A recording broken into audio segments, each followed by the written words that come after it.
Welcome po again dito sa YouTube channel ng Malago Forum. Sa video nito, gusto pong share sa inyo ang isang klaseng scam kung saan ito po yung pinakamaraming nabibiktimang kababayan natin dito sa Japan.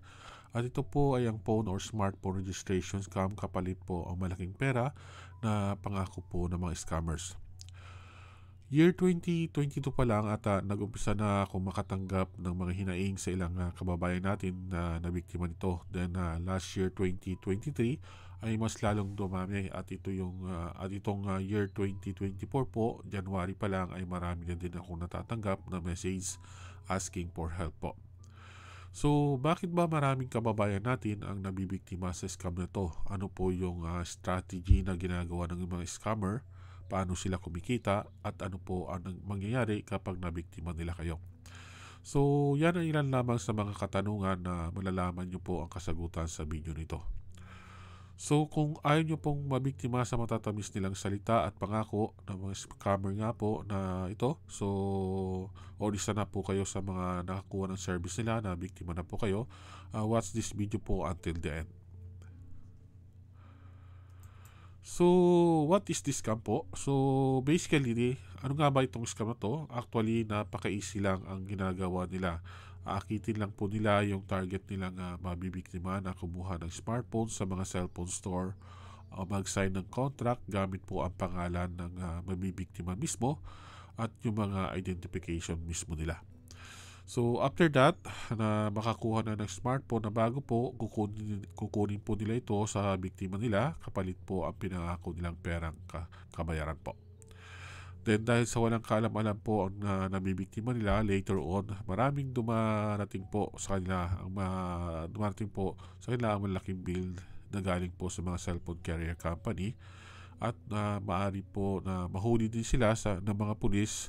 So, depende po sa pinagamitan ng cellphone na nakuha po sa kanila. So, yan po ang scam na ito.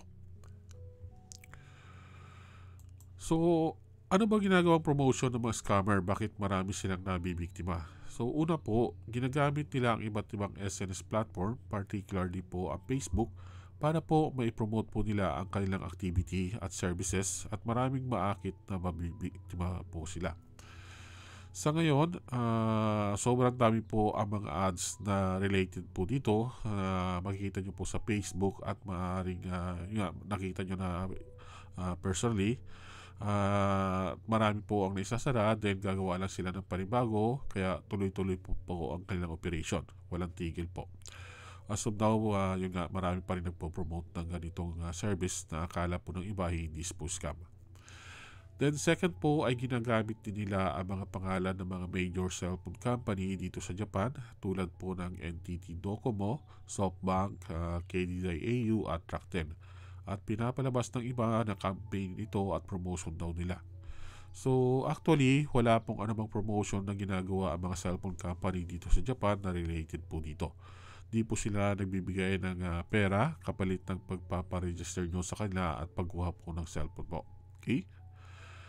Then the last one at strategy na ginagawa nila ay mostly ginagawa nila yung registration sa mga malalaking electronic shop dito sa Japan tulad po ng Yodobashi Camera, Yamada Denki or Labi po at iba pa para lalang mapaipalabas na totoo yung ginagawa nila at wala pong halong panloloko. So yan pong kadalasan ginagawa nila strategies sa ngayon. Now, sa mga main target naman nilang mabibiktima, wala po silang inaalok na mga Japanese dito sa Japan dahil alam na ito ng mga Hapon at hindi po nila ito maluloko. Kaya hindi po nila ino-offer ito sa kanila. So, ang lagi nilang nabibiktima ay mga baguhan po dito sa Japan, lalo na mga trainee at SSW visa holder. Ang karamihan po at ang mga iba po yung nangangailangan talaga ng pera at yung iba naman ay yung madaling masilaw sa cash money na ibibigay po nila. So hindi lamang mga kababayan nating Pilipino ang kanilang target, maging ang mga Vietnamese din, ang mga kababayan nila, Indonesian at iba pang workers dito na galing po ng ibang bansa. Okay? So next naman, so paano ka naman mabibiktima ng mga scammer nito? So So once na may makita nyo sa kanila na willing kang magpa-register para po makakuha ng phone, maaaring dalhin kanila sa isang electronics store or cellphone store para magpa-register. So parang may ibibigay silang magiging guide po ninyo. So take note na lahat ng information na isusulat nyo po ay mga personal information nyo, including your address po. So wala silang ibibigay na anumang information na galing po sa kanila. So mostly mga information nyo po yung kukuha mismo ng cellphone na magpaparegister sa kanya. Then yung mga identification document na ipapasa nyo like residence card kung saan nakalagay po yung type ng visa na hawak nyo, then driver license, health insurance card at iba pa ay mga personal information nyo po mismo na dapat doon nakasulat po yung mga personal information nyo. Sa mga documents na ito, titingnan po ng mga cellphone company kung eligible ba kayong mag-apply o hindi. So ito yung mga information na kailangan para makakuha kayo ng cellphone na siyang hindi kayang mai-provide ng mga scammer. Kaya kailangan nila yung ibang tao na maloloko po nila. Then once na completed na po yung mga documents, ninyo pirmahan ang lahat. So base sa contract na nakuha po ninyo. Dito maraming naloloko dahil kadalasan hindi nila alam ang detalye ng kanilang pinipirmahan. Wala sa kanila ito dahil ang nasa isip lang nila ay makuha na agad yung pera na ibibigay po sa kanila ng scammer. After na makuha nyo ng cellphone unit na bago po na probably is unpaid pa dahil ang payment nito ay sa darating na monthly bill sa mga nabiktima po. Kukunin po ng mga scammer o sa inyo ang bagong nakuha nyo pong cellphone or smartphone kapalit po na pagkasunduan nyo na pera. So ibibigay na nila sa inyo yung cash money.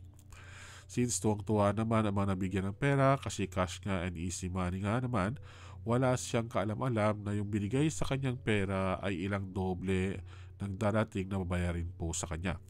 So ang akala niya kasi wala na siyang babayaran na anuman. So subalit makalipas ang 1 o 2 buwan, ito na at magdarating sa inyo ang monthly bill na dapat nyong bayaran. At kapag hindi nyo binayaran ay maaaring ma-blacklist po kayo or maybe mahuli po kayo ng pulis. Okay? Isa sa mga kababayan natin dito na nag-message po sa akin sa Malago na ang akala niya ay dalawa lang daw na cellphone ang nakuha niya at nabigyan po siya ng 20 lapad.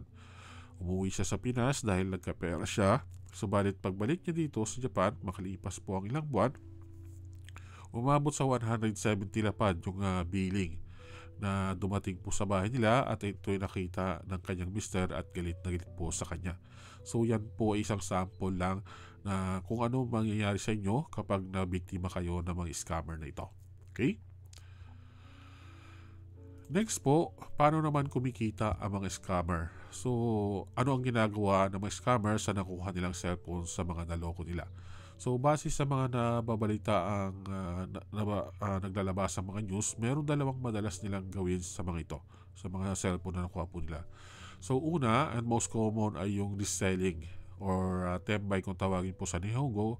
So, ang nakuha nilang smartphone ay bago pa. So, maibibenta nila ito sa malaking halaga na halos same din sa presyo ng mga cellphone store or sa Apple Store maybe. Kung nakapagbigay lang sila ng 2 o 4 na lapad sa bagong cellphone mula sa kanilang biktimang tao, maring kumita sila ng more than 10 lapad po dito. Kung maibenta nila ito ng halimbawa more than 15 lapad or more pa, so halimbawa bagong unit, bagong model siya, so halimbawa iPhone 14, depende kung ilang halimbawa pag maabot yung terabytes yung disk space niya, aabot ng 20 to 25 lapad yan. So malaki magiging income nila. So yung nakuha nilang perang yon is 100% na papasok sa kanila as income. So dahil wala na rin po silang babayaran sa mga cellphone company na kabayaran doon sa bagong unit na nakuha. Kasi yung monthly bill na ito ay pupunta nga or papasok or darating doon sa naloko nilang tao. So wala po silang anumang babayaran. Okay? Then the other one is ito yung pinakadelikado sa lahat na maaring gawin nila sa nakuha cellphone nila ay yung kapag ginamit nila ito sa iba pa nila mga illegal na gawain. Kapag nangyari ito, yung taong naloko nila ay maaring mahuli ng mga pulis dahil sa kanya nakaregister ang phone na ginamit po ng scammer sa iba pa nilang gawain. Usually, kapag isang naloko o victim nila ay nag-report sa mga pulis at nakuha po yung phone number, ang ginagawa po ng mga pulis dito ay ina-identify agad kung sino ang nagmamayari po ng phone number. Okay? So kung malaman nila na kayo ang may nakaregister dito, kahit na biktima kayo ng scammer na yon, malaki ang possibility na mahuli din kayo. So imbestigahan kayo. So dito mo makikita ang kahalagahan ng information na nakaregister po mismo sa phone na kinuha po ninyo. Okay? So, as of now, marami na din ako nakita mga news na related sa scam na to kung saan hinuli ng mga polis ang mga scammer at meron na din tayong mga kababayan na nadawit po na nadamay dito at hinuli din po nila. Kadalasan ay mga Vietnamese po ang gumagawa ng scam na to. So, yung latest news na lumabas before ay meron isa sa kanila ang hinuli at nalaman na may 800 cellphone or smartphone ang nagawa niyang makuha sa mga naloko nila at ito ay binenta nila at kumita sila na mahigit 100 million yen. So sa mga phone naman na hindi nila na ibinebenta at ginagamit sa iba ng illegal activity, madalas na ito ay nakukumpiska ng mga pulis at hinuhuli din ang tao kung kanino nakaregister ito. So maging aware po sana kayo tungkol po dito. Okay? So last po, bilang important reminders po lamang, lalo na sa mga baguhan dito sa Japan, ang personal information or identification ninyo or bawat individual ay very important po at dapat nyong pangalagaan. So huwag nyong ibibigay ang inyong mga private information at mga personal identification dahil lang sa perang ibabayad nila sa inyo. Once na ginamit nila ito, kung sino o kaninong information na naka-record, siya po ang merong responsibility sa anumang services or product na kinuha. So kahit na biktima kayo ng scammer, hindi ito magiging excuse o dahilan para hindi nyo panagutan yung mga billing at iba pang bagay na ipapataw sa inyo dahil sa meron kayong pinirmahan sa kanila. Laging intindihin po ninyo, intindihin nyo muna kung ano yung pinipirma ninyo, and again, wag nyo ibibigay ang inyong information kahit na maging guarantor lamang kayo kung hindi nyo lubos na alam ang ipinapasok nyo or pinipirmahang kontrata. Okay? So that's it po. I hope na naging aware na kayo sa scam na ito at sana wala na pong mga kababayan natin ang mabiktima sa gawain nilang ito. Sana wala na rin kung matanggap na message sa Malago asking for help dahil sana nabiktima sila ng ganitong mga scammer. So share this video po sa mga friend and family nyo na lalo na yung mga nakatira dito sa Japan or sa ibang bansa para maging aware po din sila sa ganitong klaseng scam po. Maraming pong salamat.